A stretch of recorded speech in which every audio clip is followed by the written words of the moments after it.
Today, I'm so excited to share in this video a tool with you that I use with most of my clients that's called the Dimensions of My Life.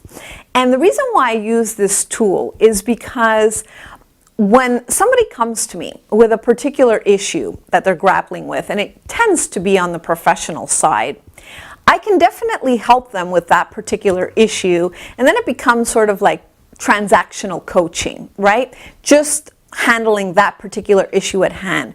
But most of the time, there's so much underneath a given issue that if you want a person to experience a transformation, then we really need to coach the whole person. And so that's my philosophy, that anytime that I have someone in front of me, I have to remember that they have so many dimensions to who they are, and they're not just who they are in a professional setting. So the dimensions of our lives, I give this to every person so that they can examine, how do I perceive the different dimensions of my life? And in fact, I even let them choose the dimensions of their life. So this particular wheel has certain labels described to it, and that you have the link to be able to download this tool so that you can follow along. So you'll see that there's certain labels, like for example, relationships, your professional development, your finances, so forth. But if those labels don't resonate with you, then you create your own labels, and you create what the different dimensions are. And what this represents is balance. All the different aspects of your life in balance. So my question always is how do you perceive each of those dimensions? After you've described what they are, how do you perceive them?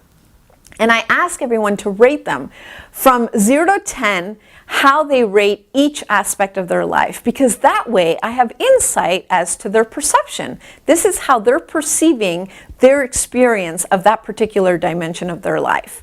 And then I ask them, okay, so let's say they've scored a 6. Well, then I want to know, what would it take to go from a 6 to a 10? What does a 10 look like for you? So I want to know what that means to them.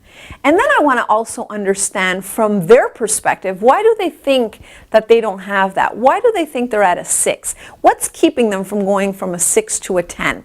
So these are the questions that I invite you to go through as you fill out this tool. And you can check in with yourself as you're creating some goals, because then you'll be able to see, okay, well, if I'm working in this particular area where I want to go from a 6 to a 10, then these are the things that I'm going to do to work on that. Then you can check in with yourself 6 months from now, a year from now. And what's very interesting is the other piece that this tool helps us do is set an intention.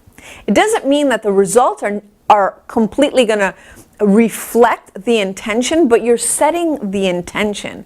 And what happens is, most of the time, my clients do find that because they've set that intention and because they've been clear about what it is from their perspective that it takes to go from a certain rating to a 10, then they're able to achieve it and they're able to step into that. So that's what I'm inviting you to do today, to download this tool, to check in with yourself about the dimensions of your life, to rate it, and then to see, what would it take to get to a 10 and what's holding me back? I want to hear from you in the comments below.